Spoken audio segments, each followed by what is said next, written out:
بسم الله الرحمن الرحيم. الحمد لله رب العالمين، والصلاة والسلام على رسوله الأمين محمد وآله وصحبه أجمعين، أما بعد. leo ikiwa ni tarehe 4 mwezi wa Shawwal mwaka 1446, katika darasa yetu ya tafsir ya Imam Sa'di rahimahullah ta'ala, tuendelea kusoma tafsiri ya juz amma, na kikao chetu cha mwisho tulianza kusoma tafsiri ya suratul Mutaffifin, na tulifikia aya ya 7. يقول الله سبحانه وتعالى: كلا إن كتاب الفجار لفي سجين وما أدراك ما سجين كتاب مرقوم حاشا.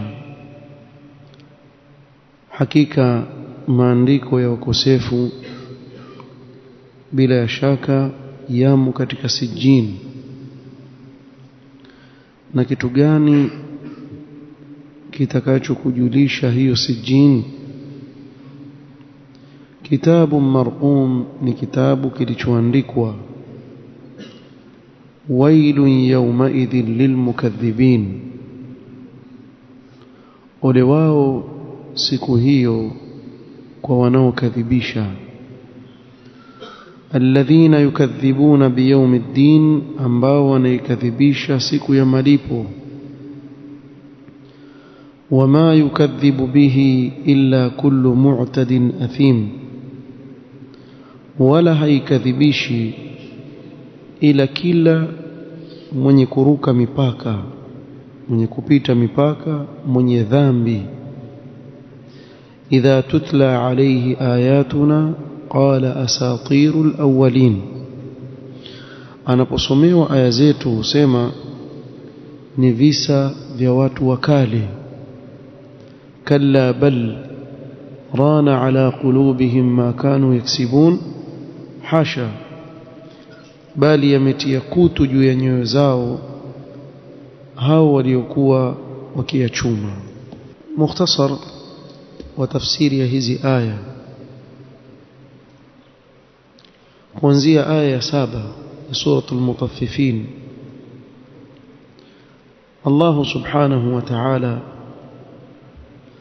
mwanzo wa hii sura amezungumzia dhambi katika madhambi makubwa, nayo ni dhambi ya kupunja katika mizani. wailul lilmutaffifin.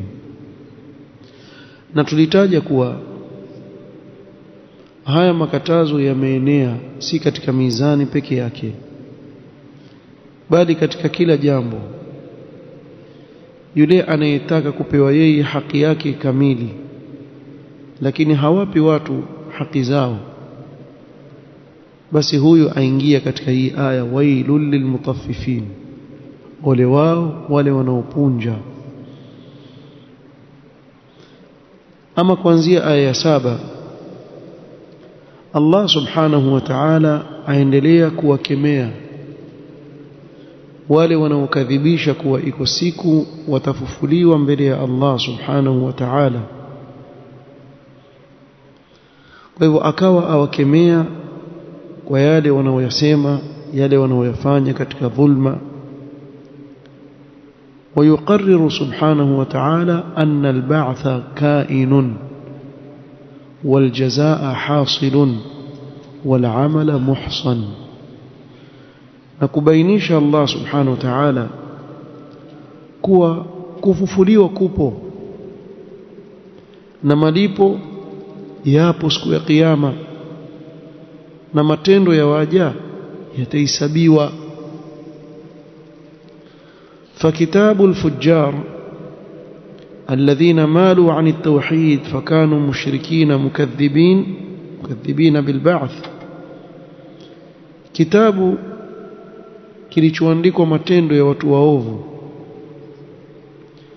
wale walioiacha tauhid wakakadhibisha kufufuliwa na kusimamishwa mbele ya Allah subhanahu wa ta'ala. hawa kitabu chao Allah subhanahu wa ta'ala sema kalla inna kitaba al-fujjari la fi sijjin ay laysa al-amru kama tasawwartum min annahu la ba'tha ba'da al-maut. Hili jambo sivyo kama mnavyosawirisha nyinyi kuwa hakuna kufufuliwa baada ya kufa. inna kitaba ahli al-fujuri min al-kuffari wal-munafiqin la fi sijjin fi al-ardi as-sufla, hakika kitabu cha watu waovu katika makafiri na wanafiki kipo katika sijjin, na sijjin iko katika ardhi ya chini kabisa, ardhi ya saba.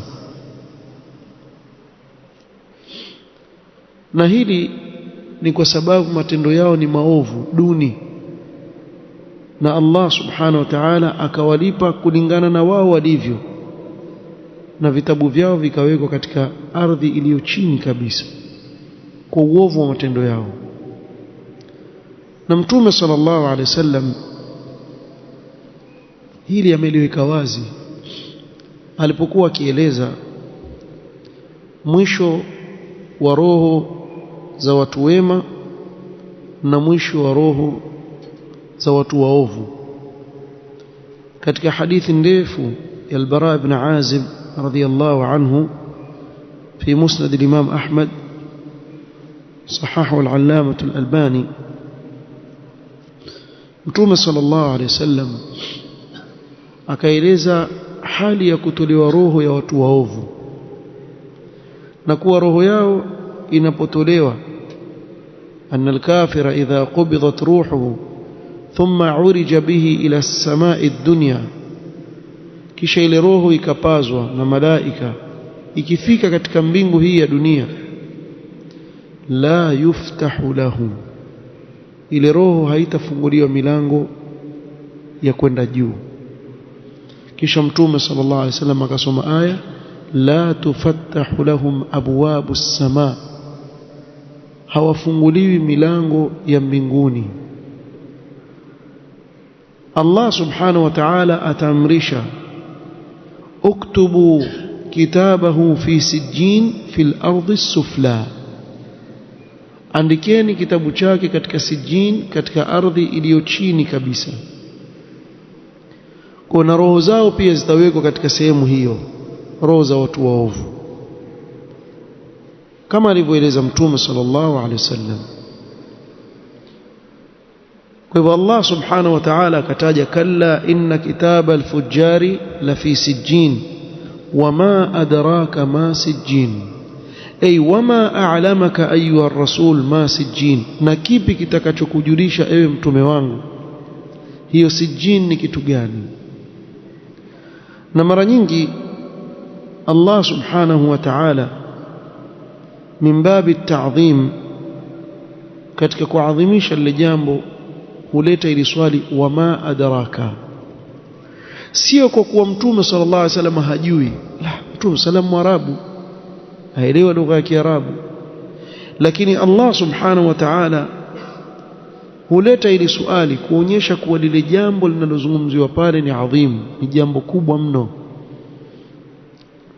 Na kadhalika ukiona katika Qur'an wama adraka, ujue kinachokuja mbele yake utabainishiwa kile ambacho ulichouliziwa huko nyuma.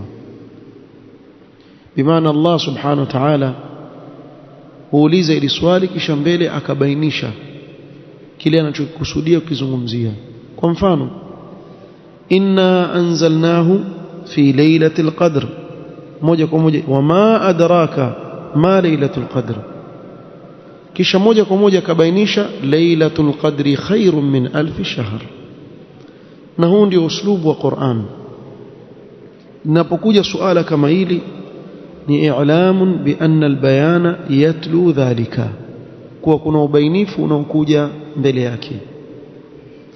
Wama adraka ma sijjin kitabun marqum, ay inna kitabahum maktubun la yazul, kitabu chao cha matendo kimeandikwa hakitaondoka.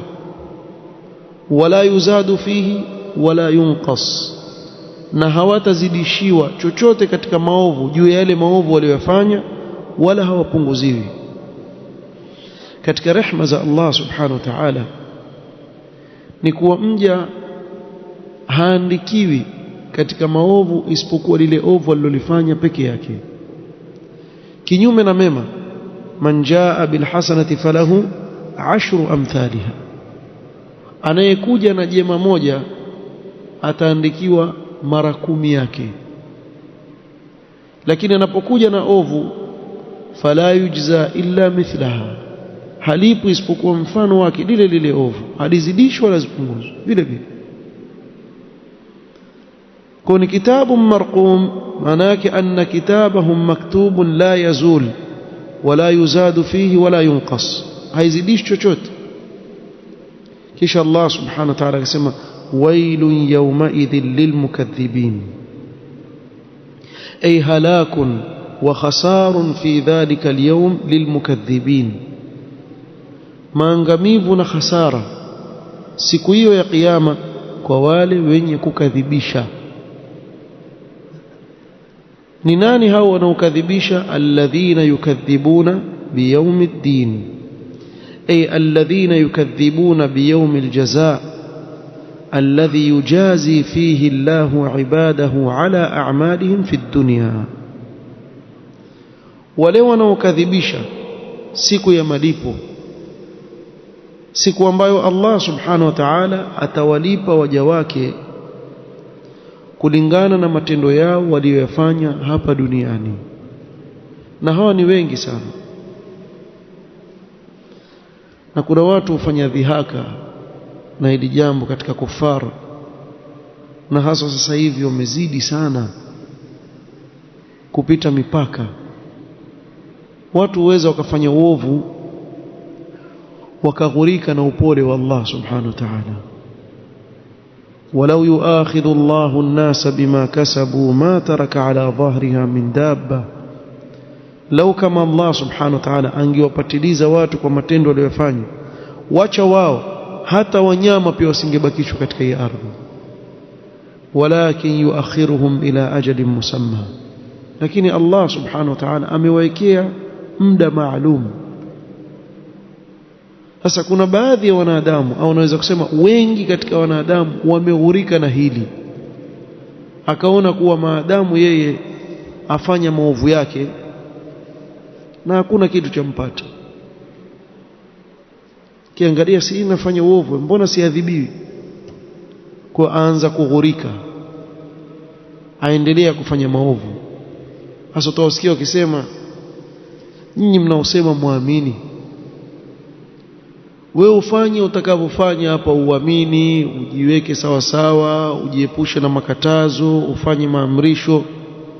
Waonaje ukifika kule mbele hayo yote ambayo unaahidiwa hakuna? Mfano, usikiwafanya dhiaka kama hizi, hakuna kiyama, hakuna moto, hakuna pepo, utakuwaje wewe? Ungejiuliza wewe unayefanya maovu, ukakufuru, ukakadhibisha, kisha ukienda kule ukakuta yako kweli, wewe utafanyaje? Huyo mwenzako huyo akikuta kweli, si ashasevu, ikiwa ni akili ya binadamu, akikuta kuwa ya kweli, si pepo shaipata mfanya mema? Akikuta kuwa hakuna, mfano nufrid jadalan, basi anaishi vizuri katika hii dunia, hakufanya uovu, hakumdhulumu mtu, anaishi maisha mazuri. Kefu na hili jambo halina shaka ndani yake. Allah subhanahu wa ta'ala alipozungumzia jambo hili asema, za'ama alladhina kafaru allan yub'athu, wamedai wale waliokufuru kuwa hawatafufuliwa wao. Qul, waambie ewe Muhammad, qul bala wa rabbi, na apa kwa Mola wangu mlezi, لتبعثن ثم لتنبؤن بما عملتم وذلك على الله يسير. mtafufuliwa, mtajuzwa kwa yale mliokuwa mkiyatenda hapa duniani, na jambo hilo ni jepesi mno kwa Allah subhanahu wa ta'ala. Turudi pale pale na mfano wetu ule tuliotoa Ramadhani, tulivyokuwa tusoma durusi za Ramadhani, kuonyesha mwanadamu alivyomjinga anayekanusha kuwa atafufuliwa kesho mbele ya Allah. Nikawapa mfano mdogo tu wa kiakili. Kwa mfano, yule anayekanusha kuwa kuna yule aliyemuumba, aliyemleta hapa na atamuhesabu kwa matendo yake. Kwa mfano, jana usiku kila mmoja hapa ajua lala kwake, amelala kwake nyumbani kwenye kitanda, kama ni godoro amelala vizuri kabisa. Hebu leo kwa mfano ukilala wewe umelala vizuri, ukiamka wajikuta huko katikati ya soko la Kongowea pale. Ukiamka hivi alfajiri, wasikia tomato shilingi 10, leo shilingi 20, wasikia kelele za sokoni pale. Vitunguu vitunguu vya kazi gani? Ukifungua macho uko wapi? Uko soko la Kongowea, tena umelala juu ya jaa la taka. Kuna maswali utajiuliza kichwani. Nikawauliza hapa, swali la kwanza utajiuliza nini? Unaamka uko sokoni wewe, unalala nyumbani, ukiamka uko sokoni, utajiuliza nini? Nafikaje hapa? Si swali la kwanza hilo. Kila mwenye akili sema, mimi nafikaje hapa? Mimi nalala nyumbani kwangu, mbona niko hapa? Wajiuliza hizo, sio? Alafu swali la pili, nafanyaje hapa? Mwanzo ninafikaje, kisha kwa nini niko hapa? Sio? Sasa ikiwa soko la Kongowea tu wajiuliza nafikaje, kwa nini niko hapa? Wewe unaletwa duniani hujulikani unatokea wapi. Yaani hapa sasa hivi tukirudi nyuma miaka 100, sisi sote tulokaa hapa hakuna hata mtu mmoja alikuwepo. Ushawahi kujiuliza mimi nimekujaje hapa na nafanya nini hapa? Wewe wapelekwa sokoni tu siku mmoja wajiuliza maswali. Sasa waishi duniani kabisa, hujajiuliza hata siku moja mimi ninafikaje hapa, mbona nilikuwa siko sasa niko, alafu naletwa hapa nafanyaje mimi hapa? Usijiulize sokoni tu mimi nafanyaje hapa, unkuja kununua vitunguu. Wewe unaletwa duniani hapa, ujiulizi kuwa mimi ninafikaje na nafanyaje hapa? Haya maswali ukijiuliza tu utapata jawabu kuwa kuna yule aliyekuumba akakuleta hapa duniani, ulikuwa hupo wewe, kisha hakukuleta hapa bure, amekuleta hapa kwa malengo, na yale malengo usipoyatimiza wewe mwanadamu utakuja kujuta. Ndio hapa Allah subhanahu wa ta'ala, wailun yawmaidhin lilmukaththibin alladhina yukadhibuna biyawmiddin. Na kinachompasa mwanadamu katika huu ulimwengu ni kuwa aamini kwa khiari yake, yeye mwenyewe achague kuamini na kutenda mema, sababu hashindwi Allah subhanahu wa ta'ala kuwafanya watu wote wakawa waumini, watake wasitake, kama vile siku ya kiyama. Qul yawma al-fathi la yanfa'u alladhina kafaru imanuhum wala hum yunzarun. Hii aya zingatie vizuri. La yanfa'u alladhina kafaru ay fi dunya imanuhum ay yawm al-qiyamah, haitawafaa wale waliokufuru duniani siku hiyo, siku ya kiyama, imani yao, kwa sababu watakuwa yale mambo washayaona kwa macho yao. Ikiwa ni moto wa jahannam wauona ule pale, wajia yawmaidhin bi jahannam, malaika wawaona, hisabu iko mbele yake. Sasa pale watu wote watakuwa waumini. Hakuna mtu anaweza kusema mimi bwana nakufuru siku ya kiyama, kwa sababu waona na macho خلاص. Lakini ile imani ya kule akhira ni imani ya huna budi, lazima utaamini. Lakini hapa duniani tumepewa khiari, faman shaa falyu'min waman shaa falyakfur inna a'tadna lidh-dhalimina naran. Kwa hiyo wataka kuamini, amini. Wataka kukufuru, umechagua mwenyewe njia ya kukufuru, lakini ujue kuna moto kesho. Lakini kama ni hivyo, Allah aweza kuleta malaika mmoja tu, malaika mmoja tu pekee yake, si lazima wa Jibril wala Mikail wala Israfil. Malaika yote tu akaletwa, akaambiwa anaenda kule duniani, hakikisha watu wote wanaamini. Akaja katika sura yake ya malaika, namna Allah alivyowaumba na namna walivyokuwa na nguvu na ukubwa wao. Kisha akawaambia watu, mtaamini ama hamuamini? Ukitoa mdomo wako siamini, utoa mdomo utaushika ule mdomo ule uvuta hivi, wasemaje? Pigwe mbao, waamini ama uamini? Mmoja tu akifanywa mfano huo, hata Bushi pia atasema naamini, hakuna atakayekataa. Lakini faida yake nini?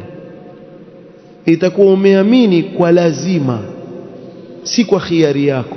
Allah hataki kutoka kwetu sisi jambo hili, ataka kwetu sisi tuamini wenyewe. Wewe mwenyewe umeichagua njia. Ukishaichagua hii njia wewe mwenyewe, basi wewe biidhnillah umefaulu katika ule mtihani ambao kwa ajili yake umeletwa hapa duniani. Kwani ule mwalimu anayewapa mtihani ashindwa kuwafanya watoto wote wapate 100%, 100%? Hashindwi. Aweza kukupa karatasi ya maswali, kisha akakuandikia majawabu, akakupa na majawabu haya hapo, wewe kopi tu. Basi pia hilo ukishindwa utakuwa mkoko mno wewe, umpewa mpaka jawabu shika. Sasa lakini akishafanya hivyo yule mwalimu, utakuwa ni mtihani tena ule? Si mtihani, hakuna tena mtihani pale. Ingawa huu ni mfano tunaotoa, maanake wako mazuka hao, usije ukaniambia. Lakini watu wengine hata akapewa karatasi ya majawabu, najua wako hao, najua mimi wako hao. Kuna bwana mmoja alikuwa akimkopi mwenzake, wasema Waswahili, akamuuza. Yule bwana anaandika mtihani kuanzia juu, jina nini, kila kitu ashajaza, yule mwerevu.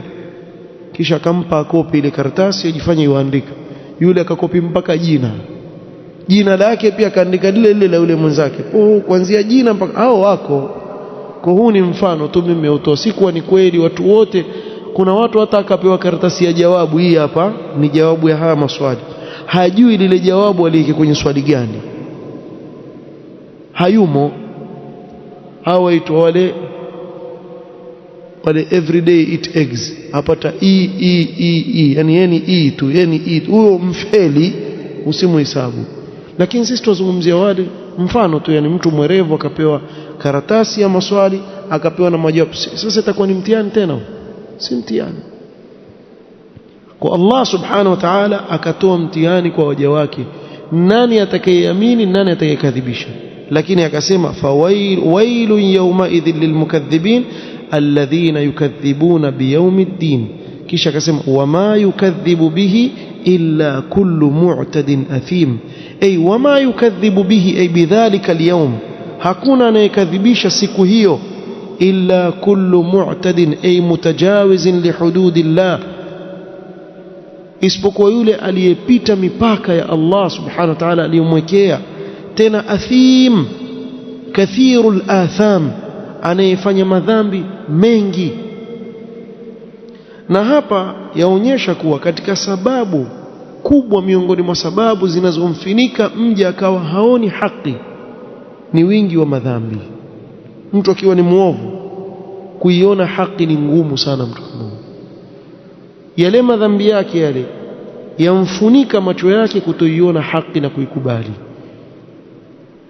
Ndio hapo akasema idha tutla alayhi ayatuna qala asatirul awwalin, ay idha tuqra alayhi ayatuna almunazzala ala rasulina qal, anaposomewa zile aya zetu alizoteremshiwa mtume wetu husema hiya aqasisil umamil ula walaysat min indillah, ni ngano za watu wa zamani, ni visa vya watu wa zamani, wala havina ukweli ndani yake, wala havitoki kwa Allah subhanahu wa ta'ala.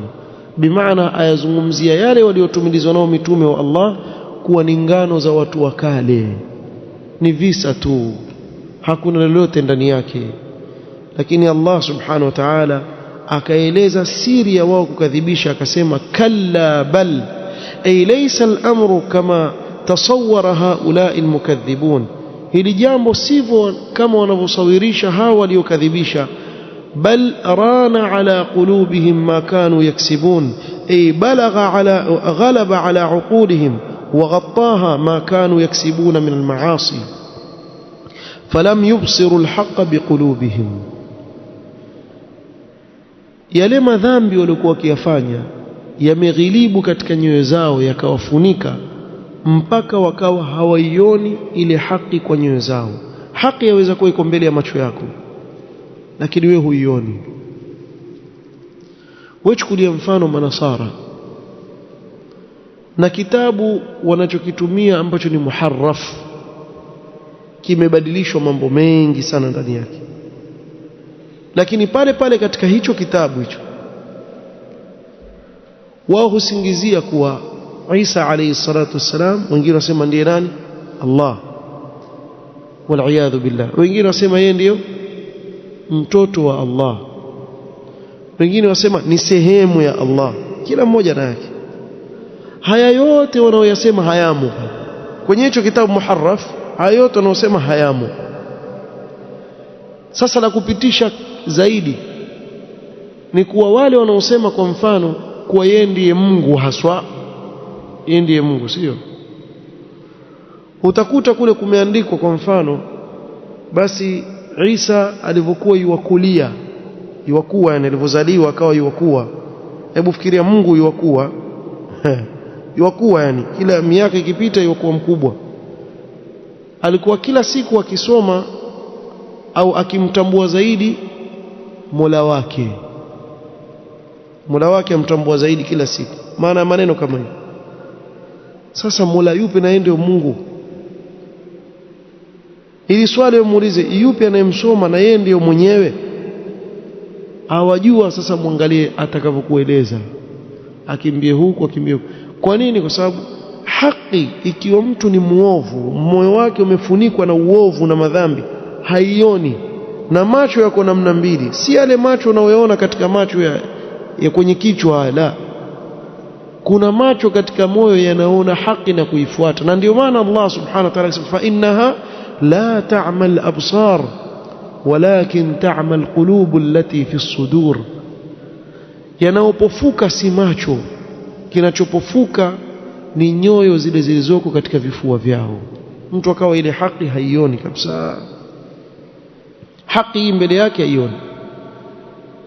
Na mara nyingi ukiangalia sababu ya hayo yote, kalla bal rana ala qulubi, kuna kutu katika nyoyo zao. Na Mtume sallallahu alaihi wasallam ameeleza hii ran ni kitu gani. Akasema kuwa mja anapofanya dhambi, nukitat fi qalbihi nukta sauda, huwekwa tone jeusi katika moyo wake. Ikiwa atatubia, lile tone jeusi hufutwa. Akiongeza tena uovu na madhambi, huwekwa tena tone jeusi. Na ili tone jeusi sio kuwa eti ule moyo ukipasuliwa utaonekana moyo mweusi, ni jambo maanawi. Kwa awekewa matone matone, mwisho ule moyo hufunikwa na zile kutu za uovu. Huyu hajui jema wala hajui kukataza uovu.